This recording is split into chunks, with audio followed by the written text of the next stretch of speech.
evening, and we're back with the new episode of the Progressive Update. We have with us a couple of distinguished guests. We are going to discuss the topic of Jimmy Dore's blurring of the white supremacy lines and what it is, why it is important, and what it is that how we should approach this whole thing. With me is Daryle Lamont Jenkins, who's a self-professed Antifa guy, long been researching extremists and extremist groups and exposing them, and also providing transition to some that wanted to leave the movement. And we have also Dr. Peter. How do you pronounce your name exactly? Fritzsche. Fritzsche. Okay. And let's just let me introduce the subject. First of all, how are you guys? How are you gentlemen doing this evening? I'm well. I'm well as well. All right. So I wanted to get into it a little bit, and we have seen an interview in a few days ago by Jimmy Dore, who was a comedian that turned out progressive. I don't think he needs introduction in this to this crowd, but he's shown this little clip, and let me run this. So here's a guy. There's a guy who's a man who aligns with Boogaloo Boys. Who are the Boogaloo Boys? What is that? I don't even know what that is. Do you, Ron? I don't Is that know. like the Proud Boys? I think so. Boogaloo I'll look Boys. at Boogaloo. My guess is they're Proud Boys who like to dance. I think they're probably Proud Boys with rhythm. So this guy went to the state capitol in Michigan, and he gave this speech. Now, Ron, I want you to listen to this speech and tell me how much of this you agree with. Because we're told these people are maniacs. Yes, they're loosely organized, far-right, anti-government, and extremist political movement in the United States, according to Wiki. Okay. So here's what he says. Antifa, Boogaloo, and right-wing militias, they are the antibodies, not the disease that is destroying our country. He included Antifa in that. Yeah, I think he said BLM, Antifa, and then he also said Boogaloo, and yeah. Proud Boys. Yeah, so let me listen to it again. BLM, Antifa, Boogaloo, and right-wing militias. Yes, he says BLM, Antifa, Boogaloo, and right-wing militias are not the problem. That's what he's saying. Let's listen to it again. BLM, Antifa, Boogaloo, and right-wing militias, they are the antibodies, not the disease that is destroying our country. They are the antibodies, he says, not the disease destroying our country. The disease is a country run by two corrupt political parties that do not care about you. So deeply incestuous with corporations that they are indistinguishable from each other. A government that spent 6 months debating whether to give their own people $600, but only 24 hours to unanimously agree to give billions of dollars to foreign tyrannical governments and corporations. A government that has bombed villages overseas my entire life for my supposed safety here. This is a call for unity.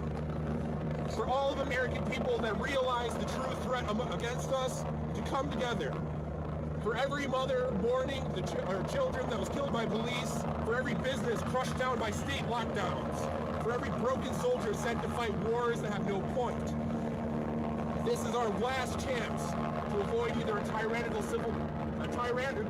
government or a bloody and pointless civil war among American people who do not have that much against each other and have more in common than they realize. And a message to the government: we come in peace. We do not intend to commit violence, but I am pleading with you, with tears in my eyes and cracks in my voice. If you continue to oppress the American people, they will remain rational no longer. Thank you. What do you mean by that?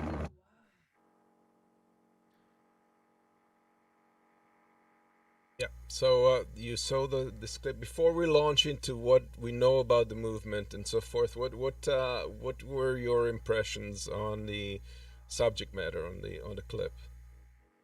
Well, I think that when Jimmy Dore said he didn't know who the Boogaloo Boys were, he was right. He doesn't. And like you said, we'll get into that. But it's interesting because here's the thing. Basically, what Magnus, that's the Boogaloo Boy's name, basically he just pointed out he's talking about one problem that we have, a corrupt government, a corrupt political system. There are many problems that we have in this society and in this nation, and that is one of them. The other one is right-wing extremism, white supremacy, neo-fascism, and that's what the Boogaloo Boys represent. You can't always solve one problem with another. There is no room. I'm just going to say this flat out. There is no room for uniting with Boogaloo Boys, Proud Boys, right-wing militias, anything that is of a neo-fascist bent. You have to keep your distance from unless you're fighting them. Because when it's all over, you'll find yourself at the business end of their bayonets. So there is not going to be any unity with them whatsoever. And if people want to say that I am not being reasonable, or if I'm not, you're wrong, number one. If you want to say that I'm not opening myself up to any possibilities, you're right. Because there will be no possibilities when it comes to that particular crowd. The only conversations that we should have with them is how they're going to get away from that crowd. If in fact, as Magnus tries to suggest, they are good and decent people. You need to find another way, period. Okay, well, we're going to delve more into this movement and so forth. But on the face of it, did either of you hear anything that stood out that seemed extreme or uncouth? Well, what stood out was that this is not the rhetoric of the extreme or the insurgent right in the United States, which is not activated by the fact that Congress debated whether it's $600 or $2,000 in December for COVID relief. What they are debating is who is allowed to vote. And that is based on who is an American in their view. And they are not interested in counting the votes of people who are eligible to vote. They're not interested in counting the votes of citizens in the United States. They are interested in counting the votes of people who they think are Americans, real Americans, and who have an entitlement, not based on a majority, but an entitlement based on birth and ancestry and whatever cultural identifications they make, which are white, Christian, and with a certain moral code. And this particular speaker did not address that, but that's where they're coming from. That's why they are motivated. They're not motivated because of some technical issue of corruption. They're motivated because they have a vision of America that is not realized, but they believe it can be realized. And it's a vision of America that is based on certain cultural factors, beginning with whiteness, beginning with Christianity, that inevitably, and ethnic nationalism inevitably is authoritarian. And you do not work with those people.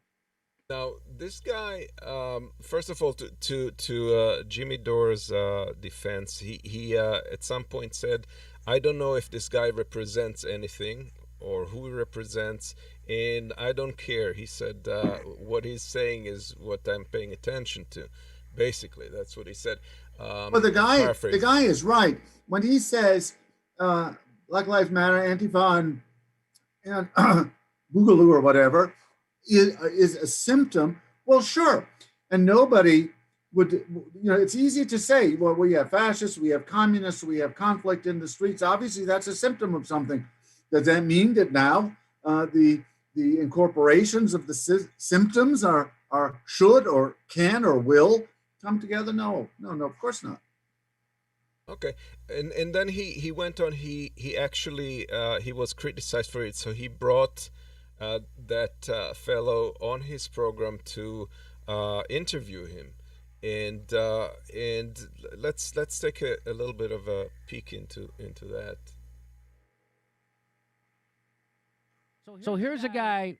There's a guy who's Sorry, that's a man who got in trouble for even playing your video on my. When I say in trouble, I mean the usual bad faith attackers came at me. The people who want to keep us divided, the people who take corporate money, that kind of stuff. Now tell me about the because since I played your video, other blue check reporter types have been sending me news articles about how the Boogaloo Boys are violent, racists, and terrorists, and they even killed a cop, and they got a couple of them got arrested on the way to a rally, a Black Lives Matter rally, and they had explosives. Now that's not made up, right? I saw it on 60 Minutes. No, that's not made up, and obviously we're an entire national movement. Hundreds of thousands of people. You're gonna have idiots. You're gonna have accelerationists and extremists and people that do things that we don't want them to do. And it's become even harder now that we're banned off of all social media that we can't even keep track of the idiots in our movement and deal with them. So that's been fun. Oh, so you're saying that by suppressing the speech of the most extreme members and the most violent members, it's now hard to tell who they are. Yeah, and a lot of people on Twitter and everything will be like, oh, you guys might not be neo-Nazis, but there are neo-Nazi Boogaloo people, and I'm like, well, I don't know where they are. I can't find them or talk to them. They're on a million different websites, so I can't deal with them. We can't go out and purge these people from our movement because we've been blown all over the internet. When we were all on Facebook, we had this under control. We never had this problem. But once we got banned off of Twitter, Facebook, Instagram, I even got banned off of Google and PayPal. Yeah, I know. I know. And so you're saying the censoring of people more extreme than you, and actually people who are violent, the censoring of their speech is now actually creating a bigger problem because it's harder to identify those people and weed them out. Absolutely. Like when we were all on Facebook and we would be in group messenger and everything, and a guy was like, oh, I had a really bad day. I think I'm just going to, do something stupid. I'm going to fly off the handle. We can't wait any longer. We could all talk him down and be like, no, that's stupid. Don't go out and do that. That's not what we're about. And we could all work that out. Now that guy is on some parlor chat, buried deeply around a bunch of really iffy people egging him on. And there's no one there to tell him, hey, that's not what this movement's about. We're not here to just go out and shoot cops and commit terrorist attacks. It's never been what it's about. So I've been told that the Boogaloo Boys want a racial civil war. No, not at all. The whole calling it a Boogaloo, the whole meme behind it was just that it's a bad sequel to original because it came from the Breaking 2 Electric Boogaloo movie, which was just a bad sequel to a bad movie. And in our context, it just means some form of civil conflict, whether that be a peaceful singing revolution, whether that be some awful government civil war, whether that be a second revolutionary civil war, or to the idiot neo-Nazi types, they would consider it a race war. And that's a meme that's been around forever. So when it comes to us, we are we view this as a upcoming, hopefully peaceful second American Revolution where all of these groups, like I talked about, come together and we tell these giant corporations and these two political parties that we're done with them and we don't want them anymore and it's time to go. Yeah. So basically, I would like to address this thing because it sounds like, we're not really. There's no relationship between white supremacy or extremism or far right extremism in our group. It's just a few bad apples, and they're like. We can't even find them. We can't look at them because we can't look for them because they're in individual little enclaves of the internet. The thing is that that kind of flies in the face of evidence, if Jimmy Dore had done a little bit of research, he would have easily determined that that was not the case, because the whole thing, like in 2016, there was a guy called Alexander Booth that was on Instagram. He used I think his handle was Whiskey Warrior 556, and he used this whole plot that he's being attacked by the government. There were cars, police cars in front of his house, waiting for him, and they wanted to grab and nab him because he was considered against the government. And it turned out that in fact that wasn't the case. They were looking for him for stalking his ex-wife and showing up in her apartment with a knife. And but he managed to really rally around him a big group of Boogaloo Boys that paraded in front of the police in a menacing manner with guns and so forth. And eventually that didn't succeed. He eventually did give up. And a little bit later there was this whole case of a guy called Duncan Lamp, which we'll discuss in after the next clip. Anything else either of you has to add about that? Well, I definitely want to push back on that whole the number of Boogaloo Boys that Magnus had suggested, hundreds of thousands of people. I doubt that the Boogaloo Boys number in the hundreds of thousands.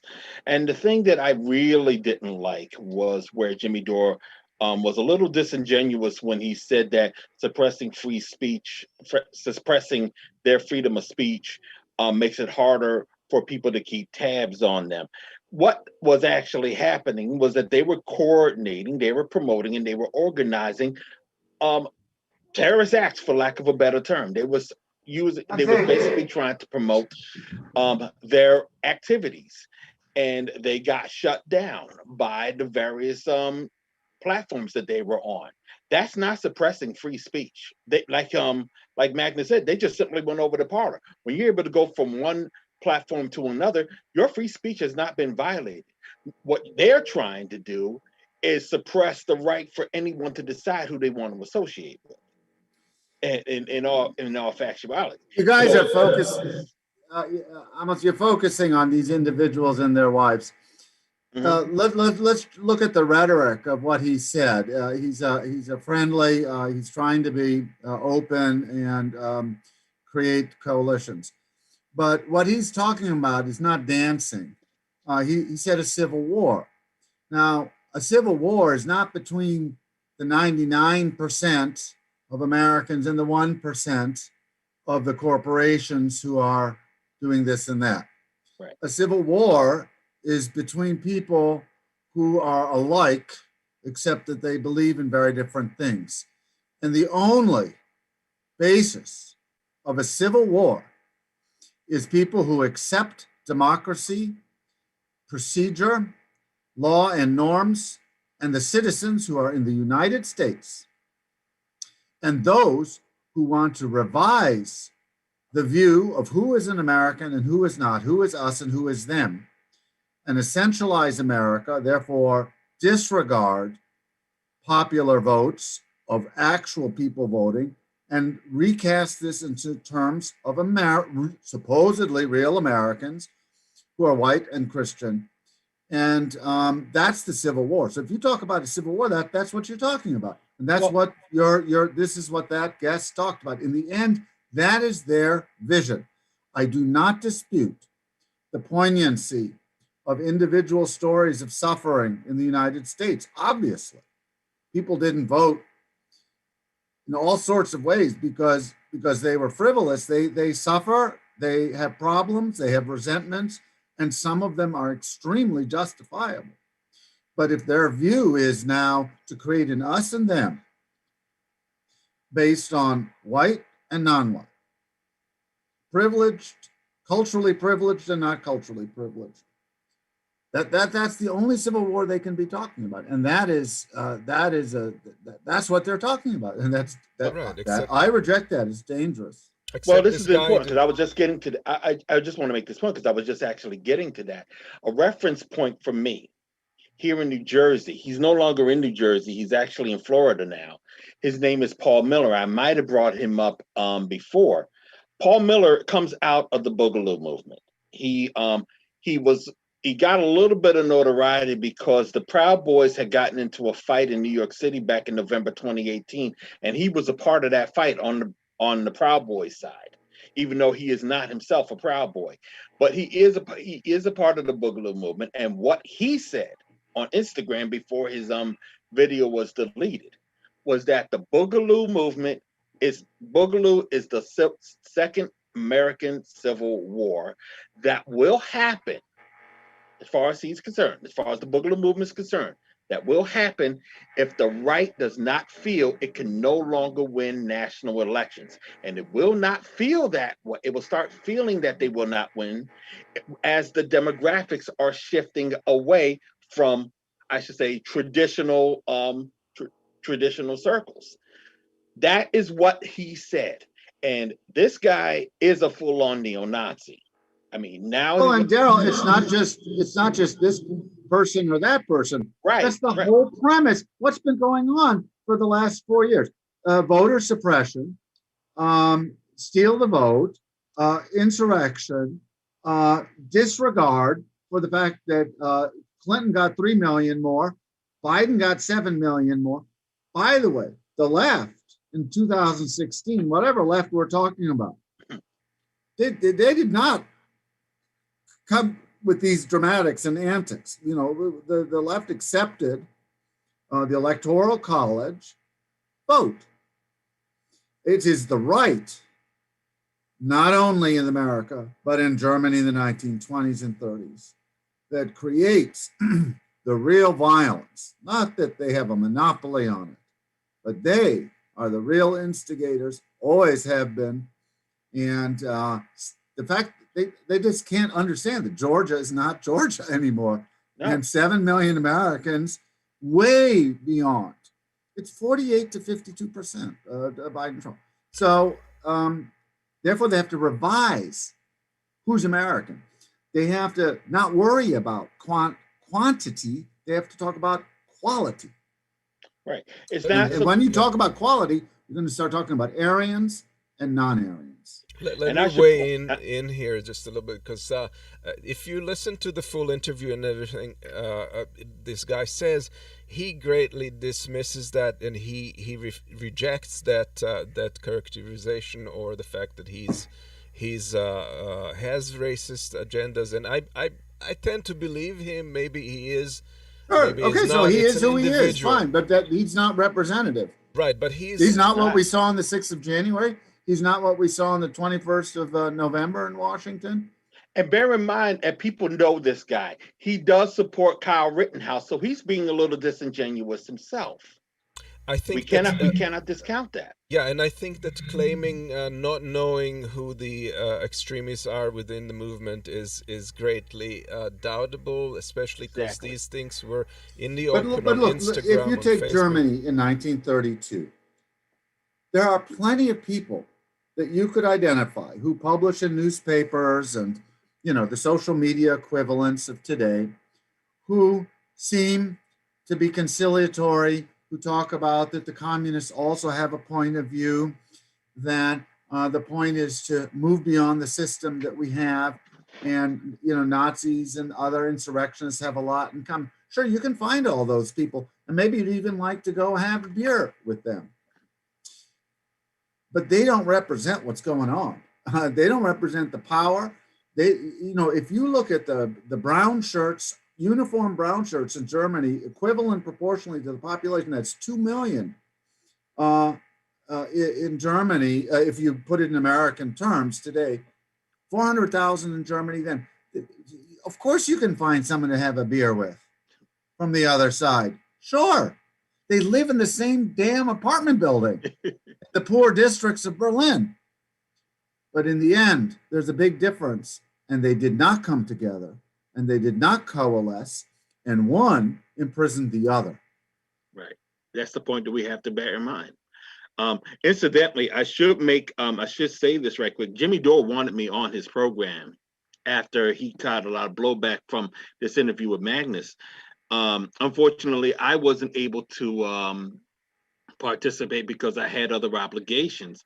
So he had a friend of mine on his program, but he hasn't posted that video. He hasn't posted the exchange that he had with my friend. Instead, we see Daryl Davis in two. But Daryl, wouldn't you agree that it's not about Magnus?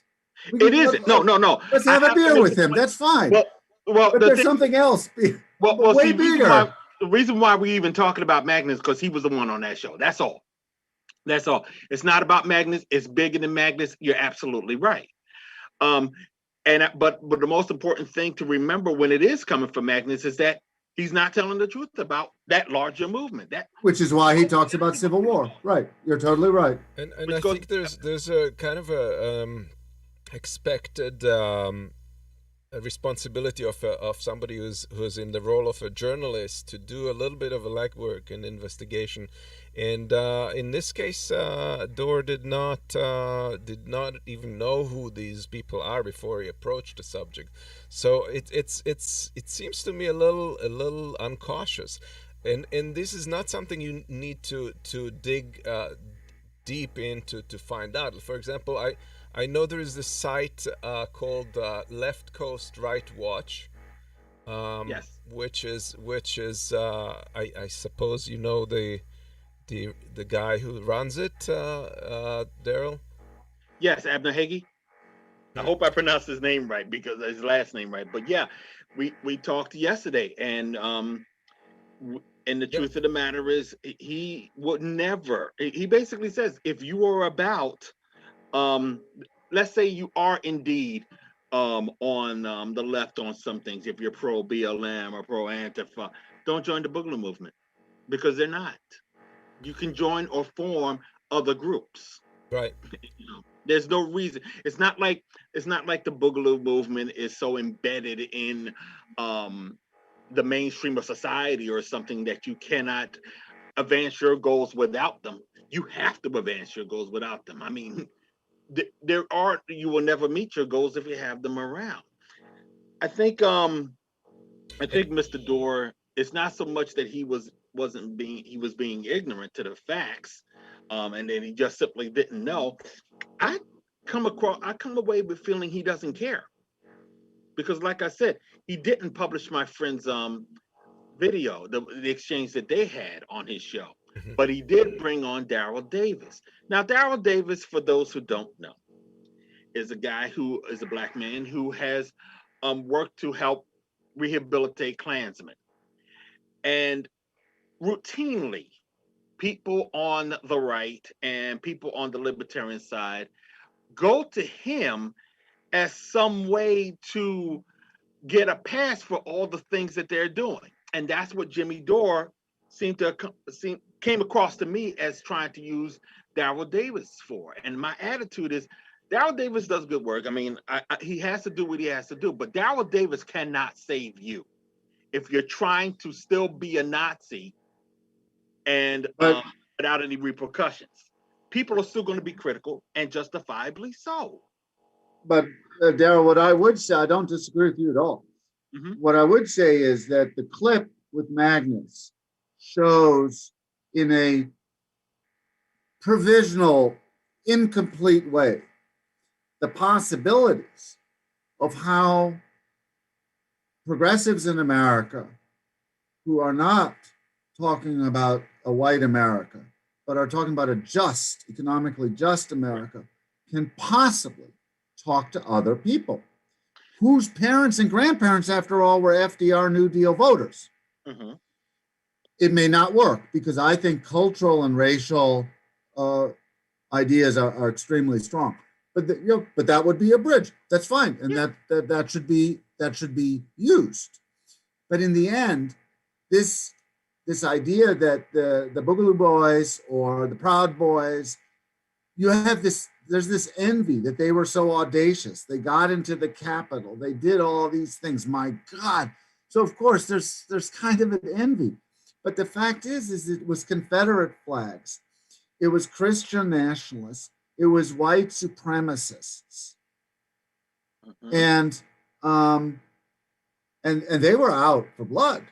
They had noose. They wanted to hang Pence, but what they wanted to hang him with is what they hung thousands and thousands of black people with after Reconstruction. Yeah, truth be told, if you're going to reach out to the right and try to rehabilitate them, that's no, you reach out to the constituency, not to the right. Yeah, okay, Forget let's be real. Let's be real. This, in the end, it is about just reaching out to folks who want to do better. There is a difference between right and wrong, but but the thing is, it's one thing to reach out to constituents, to reach out to those who are trying to find a solution to that larger problem, and allowing folks to exploit those concerns to advance a worse Americans in the majority have been messed over for 50 years. Their incomes have not changed. Household income is only bigger because the two parents work. Incomes have remained stagnant. Everyone says minimum wage, that's going to hurt the economy. The minimum wage has gone down. All you're doing is putting it a little bit back up. It's not even going to be where it was in 1973. The working class and the 50% lowest in America, they have lost. And all the tax cuts, Trump's and everybody else, of course people are angry. Let's talk about that. Let's talk about that. But that's black and white. That's Christian and non-Christian. That's homo-normative and non-homo-normative. I mean, come on, we all have the same lower paycheck. The minimum wage is the best way to look at it. $15, that's less than it was. Given inflation than it was in 1973.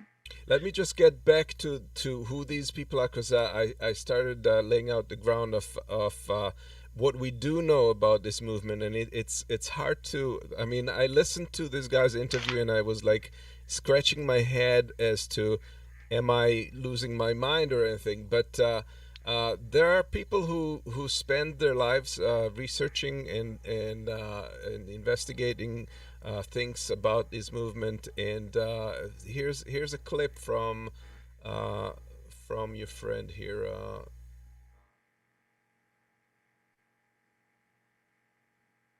So here's the thing about the Boogaloo movement. They're a deliberate, coordinated effort that's kind of, think about them as like, instead of like the alt-right back in the day trying to like infiltrate the Republican Party, like this is kind of a libertarian, like insurgent accelerationist movement. It's like libertarian flavor. So like they'll kind of use this at, the Libertarian Party like BS talking points of like, oh well, we're not we're not racist and we're just for access and liberty for everybody, but like everything that they believe in their entire approach to what freedom is and everything just comes out of settler colonialism. Like it's, I want to be free to have like all the guns I want and all of the land I want and be like the baron of my little fiefdom or whatever. It's basically a bunch of guys who just want to like carve up their own little territories and like be kings of their own little castles and stuff. But like these guys, like we back a few weeks after George Floyd was murdered, like we uncovered this we went into this Boogaloo movement Discord server that had 2,000 members called Citizens Liberty Organization, and they had like an entire channel devoted to public relations, and they had a public relations document, so we leaked it. And what did the public relations document say? Is it was coaching them on how to infiltrate and observe Black Lives Matter protests so that they could push things in a way where they could just start shooting at cops and start a mass, a chain of violent events that would let them like break the United States apart. It's accelerationism. It's just not the kind of accelerationism that Adam Waffen had a couple years ago, where it's like we're going to blow up infrastructure so that we can collapse the United States government and then carve little white ethno states on it. No. It's these guys are way less coherent, and they're way more just about, I want to get to the collapse stage so that I can make a little like libertarian, like anarcho-capitalist, which isn't really anarchist at all. They always call themselves anarchists, but what they mean is they're ANCAPs, which means that they're like just hyper-capitalist extremists who just want to like carve out their own little fiefdoms for themselves. Yeah, this is kind of interesting. I looked into it a little bit more, and here's something else that was talked about on the site, and that is that they intercepted what is it called, Discord a server called CLO. On which they were having open Boogaloo discussions, and they were talking about Black Lives Matter protests and so forth, and they even mentioned there they were plotting all kinds of things on the site. One of them was they were saying they would protect the BLM, and they typed this: remember, they think this movement is about Black lives. Because that was not what they were in there for. That was a pretext for being able to cause things to get out of bounds and to trigger a violent confrontation. Of course, if something like that happened, a lot of the protesters would be killed. But I don't know if that was a major concern to the people who interfered in these protests. This Magnus mentions that he did provide security for BLM, and that is the context of this. And the day after the day after this protest, one of the Boogaloo people that were posting on the site went and killed a policeman and injured another, and there wasn't even a pretext of protecting BLM people at that point. I think that you're missing the picture. First of all, it's a false equivalency. Black Lives Matter is a movement based on protecting actual people in real neighborhoods who are endangered by the police whenever they drive a car or walk out of their neighborhoods. This is an actual, real movement. Number two, you have 2/3 of the Republican representatives voting to deny fact that Biden, whether you like him or not, won.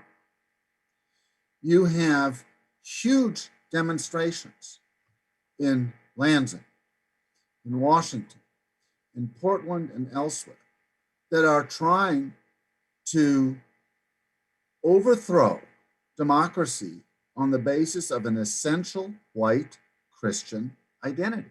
It doesn't matter how these actual websites work. Is there a real connection between left and right that I can report to you from Germany in the 1920s and 30s? I cannot. There are individuals, but these are totally different constituents, totally different worldviews, totally different trajectories of the future, similar suffering, but very different consequences. And in the end, any idea that somebody provides security for BLM and therefore they're sort of like BLM, we're talking about a major movement that is protecting actual individuals in a racist society. And the Boogaloo Boys cannot be made equivalent to BLM. I'm sorry. No. And it should be pointed out that it's the very white Jimmy Dore that's trying to make that equivalence and trying to and of course that's in Portland too. All the violence was white violence, Antifa white violence. Well, I can't slam Antifa on that one because it's not because the bottom line is President. I don't even want to call him president, but Trump picked a fight there. And it should be noted that a lot of what was going on in Portland was in response to the fact that the Proud Boys and Patriot Prayer, two groups that they also said we should be uniting, and federal troops, and federal troops were going there and basically attacking the town. What you see in Portland were folks actually trying to defend their home. There were folks there that weren't swinging. I mean, you could see people there that was, I mean, those moms that were out there. Right. Yeah. So but in the end, we're talking about neighborhoods. We're talking about people who, are you going to drive your car out of your neighborhood? Are you going to walk out of your neighborhood? How are you going to be seen? And you're not seen as a citizen. You're seen as black. That's the fact. And what the Boogaloo movement saw, and what your more libertarian outlets see when they see that, is an opportunity to advance themselves. And we have to recognize that. We have to recognize that when they show up, that they might not be working in our best interest. I mean, that's one of the things. I was just talking with somebody. They're not going to a funeral. Do they go to the funerals in Minneapolis? No, they don't go to the funerals. No, they don't. No. And they're not, and they were gone. And remember, Occupy is a perfect example to this because they tried to exploit that. They tried to take it over. A lot of those people are the folks that we're dealing with in the street right now. A lot of those so-called alt-right folks that we are dealing with now come out of working with Occupy. And you know why, Daryl? You know why they're interested in Black Lives Matter? Because the insurrectionist right always takes the playbook from the revolutionary left. Not that BLM is revolutionary. But the left is public. The left goes on the streets.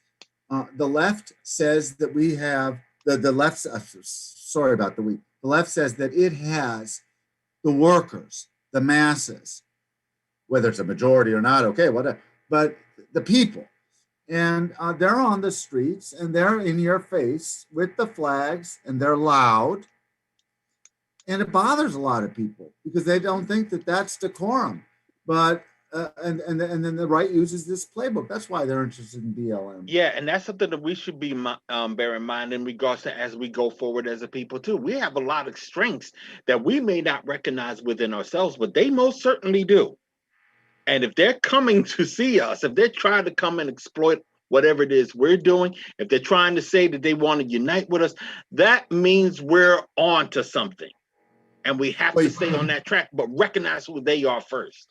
I want to track as back well, a I little should bit. say. I want to track back a little bit and go back to the historical perspective because Dr. Fritzsche, you're specializing in the Nazi era and what brought to it, and you mentioned that there wasn't a cooperation between socialists and Nazis, but from what I understand, Hitler and the Nazi movement did appeal to the workers and to to rural folks because of the economic situation there. Is that not the case? Of course, you don't do that, you're not going to win an election. Workers represent about 50 to 55% of the population. Smallholders who are farmers, but particularly agricultural laborers, represent also a large population. So if you're going to think that your constituency is hotel owners and cafe owners and professors and businessmen, you're not going to get very far. Moreover, that's not Germany. I mean, the Nazis, it's not opportunistic. The Nazis saw Germany as the real people are the farmers, are the students, are the workers. So of course they're going to go after them. And the problem with conservatives in Germany and why they didn't get many votes and why they have absolutely no authority in the 20th century politics is because they disdain those social classes. The socialists didn't, but neither did the Nazis. Of course they go after ordinary Germans. That's hardly a surprise. And many ordinary Germans, there's no reason to think why everybody is a default socialist. Many ordinary Germans were attracted to the Nazi message. And the Nazis would have never been popular if they hadn't had these populist, it's not a gesture, these populist inclinations, and that's of course, that's democracy. And I understand if That's I how the remember, right's going to win. In Sir, a democracy, the right's not going to win because they own hotels. sir, before we came on the air live, I brought up the Strasser brothers. Could you, for myself personally, can you explain? Can you tell me where do you think they had fit in at this time? What would you say? Well, the thing is Hitler is the big charismatic guy because he admits to treason and he admits to trying to overthrow the government back in 1923. And so he becomes the superhero.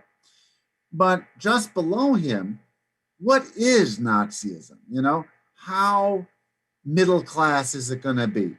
How maybe we do push a little bit of socialism in there. Maybe the capitalists aren't quite right. And these are the debates.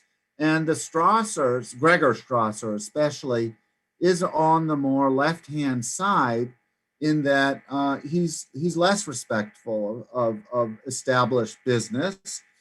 And he talks about bread and work. That's his famous speech in 1932. And so, yeah, he's a little bit he's more on that one side. But if he were to go solo, he wouldn't have a chance against Hitler. But certainly the National Socialists cannot be explained by saying that they're a conservative movement. And the National Socialists hated the fact that they were assigned the most right-wing position in the parliament. You know, the parliament fans out and the left is on one side, the right's on one side. And the Nazis were assigned to the far right and they hated it because they didn't think of themselves as far right. They thought sooner they would have thought of themselves as center, neither big business nor international labor. But actually they thought in terms of depth, surface. And they thought they were the real Germany. Depth. So they have a completely different geographical conception of their political place. But had the Nazis not had people like Strasser, had the Nazis not had the word worker in their party name, had the Nazis not talked about collective responsibilities of the community, which is what they meant by socialism. They didn't mean the ownership of the means of production or the end of private property. But they meant social responsibility and social community. And the individual is nothing outside that racial community. Sure, that attracted people. Of course it did. The Nazis, by the way, never got over 40%, which is why they had to use violence in the end and get elites to leverage them in power. But in no election did the Nazis ever get a majority. 40%. This sounds familiar, right? 40%. Yeah, like I said, those who forget history. Somebody's approval rating. It's a lot. 40% is a lot in a parliamentary system. They were the biggest party. If I remember, and the socialists had been the biggest party since 1890, and then the Nazis took over in 32. But still, they never got a majority. And Hitler flipped out. He could not. He had 500,000 people in front of him, day after day after day, and he didn't make it. Those who forget history. Oh man. Yeah, it's very similar, Daryl. It's very similar. And what angers me is that we know better. We knew better.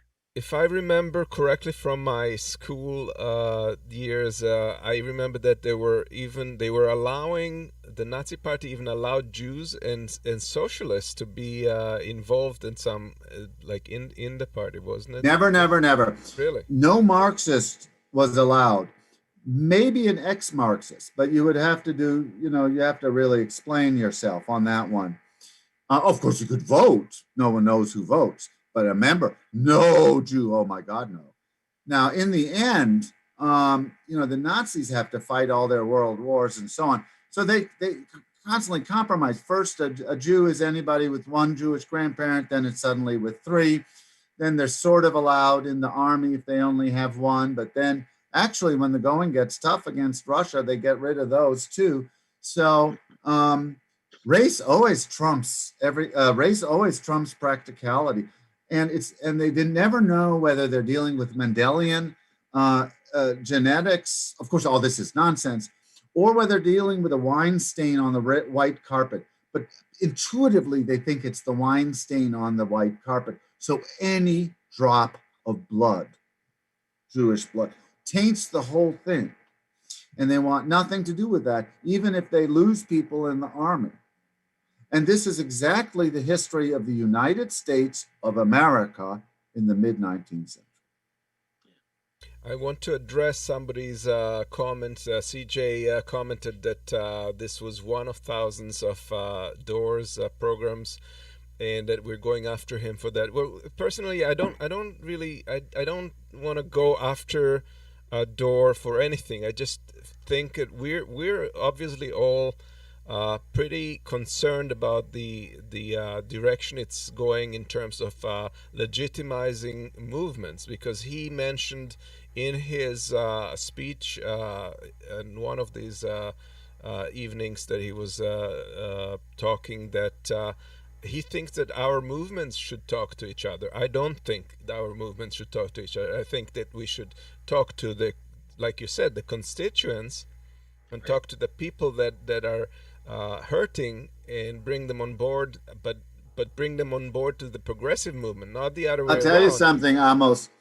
Joseph Goebbels, the Nazi propagandist chief and the Gauleiter of Berlin, and Walter Ulbricht, who became the president of East Germany, but he's, basically you say, the communists, Ernst Thälmann, Ulbricht, whomever. They debated one another. They always debated one another in these beer halls in Germany in 1931. They did talk to each other all the time. They lived in the same buildings. And Dore, I don't know who he is. There's no reason not to say this guy, Magnus, has something to say about suffering. And why would the right have any purchase if people weren't angry for certain reasons, beyond even racism and hyper-Christianity and homonormativity? Of course, we have these economic problems. And of course, no one says not listen to people, why they do the things they do. In fact, you'll never understand them if you don't take them seriously. But if they are white supremacists, if they believe in an essential real America of their own imagination, if the Confederacy is some sort of model for them, then they're not talking about the people. No, they're not. And the thing is that I think it should be pointed out that Dore is catching hell because the people see right through it.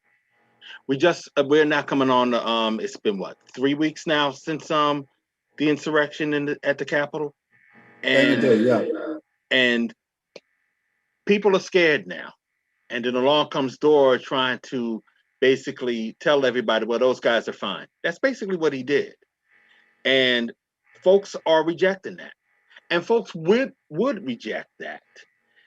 I think it goes back to what I said earlier in the show, that we know what's going on. We have the potential to do what we need to do without that element. That element needs us more than we need them. That's what you were speaking about with regards to Germany. Daryl, you are the more successful Dore, because if you move people from the right away from white supremacists, you're taking the individual and you're understanding the individual, and you're listening to the individual, and you're understanding where he's or she's coming from, why maybe they are where they are, and why maybe they can go someplace else. Right. You're creating bridges. That's because I'm genuine. That's because I mean it. I don't know if I can say that about Dore. Okay, I don't know. We don't know, but that's fine. That's good. That's good. Yeah. And if he's modeling on you unsuccessfully, then it's unsuccessful. But it's a compliment to you. Thank you. and remember, there's a lot of people beyond me that have also done this, but they're doing it Genuinely, they're not doing it. I mean, I would put Daryl Davis in that category to some extent. I mean, I don't know exactly how he works, but the truth of the matter is if you are looking at that individual as somebody who's trying to find solutions to the problem, and you pull them away from the things that are not, then yeah, you're doing a good deed for the day. And as Black Lives Matter know very well, don't have violence envy. Mm-hmm. No. It's the police, who are on your neck. Exactly. Don't envy the right for their violence. Violence is bad, and violence proliferates, and it numbs, and then you justify it and justify it and justify it, and goes on and on and on. Instead, Black Lives Matter is talking about communities. It's talking about victims. It's talking about repairing. It's talking about making people safe, not just in their neighborhood, but in the town that they live in and the county that they live in. Exactly. And it's not been long. It's not been long when people could not move beyond their neighborhood in many parts of the United States. Right. And not too far from, a matter of fact, even in the town that I'm in, where I'm sitting right now, I'm only a mile away from where there used to be a swimming pool that Black people could not swim in. And when we won that right to do so, they shut down the pool. Are you in Cairo? Are you in Cairo, Illinois? No, I'm in New Brunswick, New Jersey. Okay, so Cairo, Illinois, that they did the same thing. They closed all the pools before they opened them. Cairo or Cicero? Oh, Cairo, the most southern town in Illinois. Oh, okay, yeah, okay, all right. Yeah, I mean... Oh, Cicero is its own thing. Yeah, that's what I was getting ready to say. Hey, I don't know Illinois towns all that well. That's why I had to make sure if... Look, what's that called, Daryl? That thing by evening you have to leave. Sundown towns. You don't think that exists? Oh, I know they existed. I think they probably still exist to some extent. Yes. Yeah. No. Oh yeah. You go to Southern Illinois. I've been. My first column was written about me getting zeroed in on. My first column 30 years ago. And I could tell you right now, there are towns that just do not expect you to be there at a certain day, and therefore we're talking about people and shoes and streets. Mm-hmm. I don't think the American right is talking about people and shoes and streets. They're not. What you had said about Black Lives Matter earlier, just a couple of minutes ago, speaks to what it is that's the genesis of all of this. Fact of the matter is, it comes from something real. It comes from real concerns and real people who want to see real solutions. Those interests are not going to be the same as what some right-wing accelerationist wants to do. And there's no equivalency. No. You're a humane. This is a humane movement versus, I don't know what these guys want, but this is you're based on it's a huge million people movement based on real problems in real life. In a way, I do understand what Jimmy Dore is trying to do in terms of like his perspective is, and he brought in Davis to that regard. He's saying work even with the Ku Klux Klan, and he gave an example of a situation where there was a group of activists, Black Panther activists that worked together with Ku Klux Klan guys to achieve a certain goal.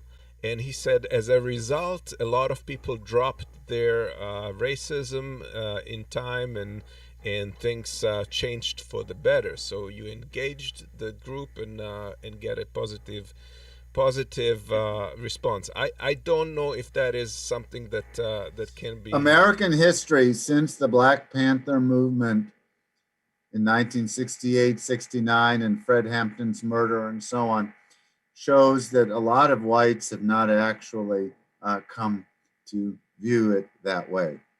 Well, anyways, the Black Panther movement is not Black Lives Matter. Black Panther movement is something very different, and Black Lives Matter is a community-based movement in order to get people from the community to be able to move around their town.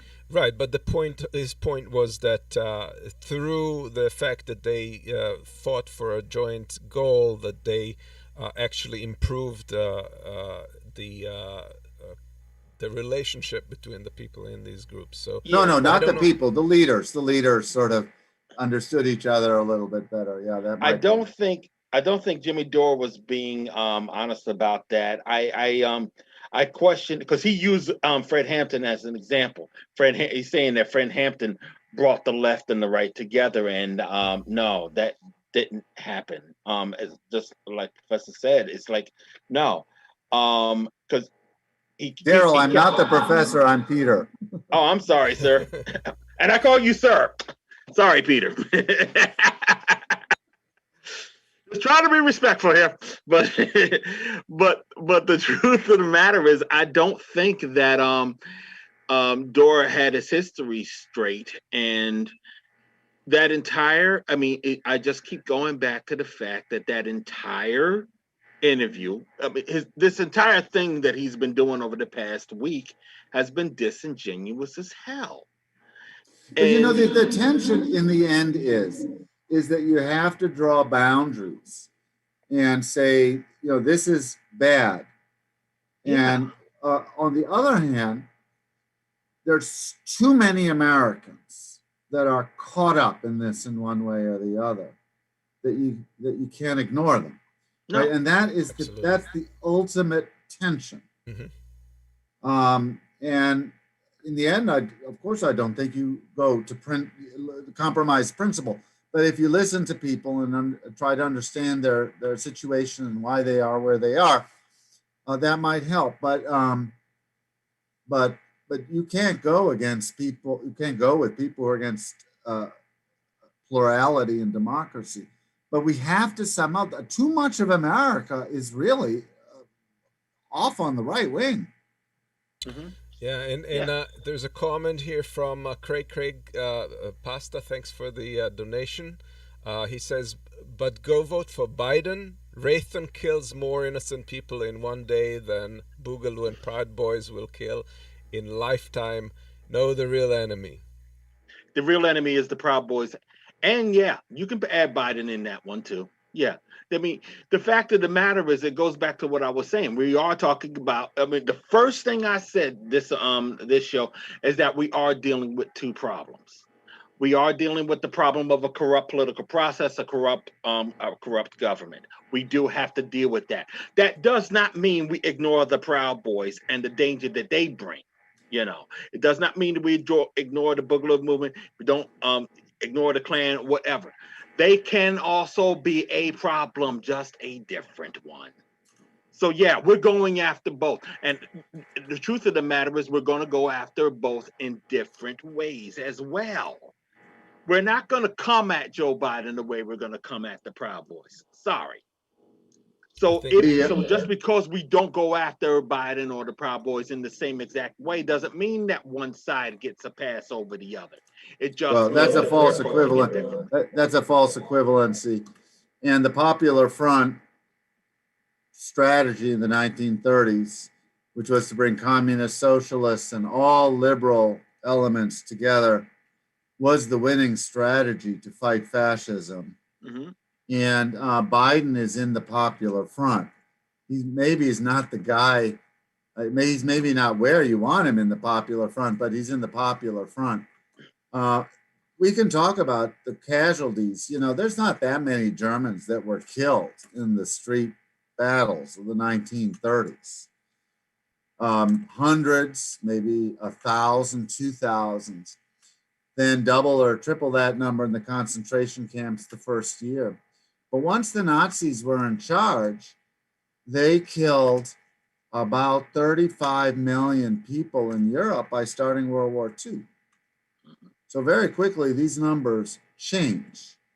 And this is because the fascists came into power. That's a good point. Bear in mind, the Proud Boys like to promote Augusto Pinochet as a hero. Oh yeah, well then you already know you don't have to talk to them. Well, Exactly. they're also exalting Rhodesia as a good example. Hmm. Well, I don't know. I don't think I recall. I mean, and just to be fair, they probably have, but I don't recall the Proud Boys per se No, not the Proud Boys. doing that. Not the Proud I'm Boys. surprised they The know Boogaloo. about Rhodesia. Oh no, they would know about Rhodesia if they but there might be individuals that do go in that direction, but I can't speak to any particular Right, case. so they want their Yeah, so white just me. sanctuaries. They want to make the United States Idaho. Yeah, yeah. Or more to the point, they always talk about how they want their own, how they want to divvy up the land. I think the indigenous people might want to talk to folks Yeah, I about thought that that. already happened. They just came too late. Yeah, I mean, All right, gentlemen. I think went a little bit over our time, but that was a really good discussion. I hope everybody watching got a lot from it. It was very interesting to me, and I hope you guys can join at the future times when we discuss similar topics. Stay safe well, and love your neighbor. same. Thank Take you care, very y'all. much. Thank Bye you bye. for having me again. We'll be back. Thank you. Bye bye.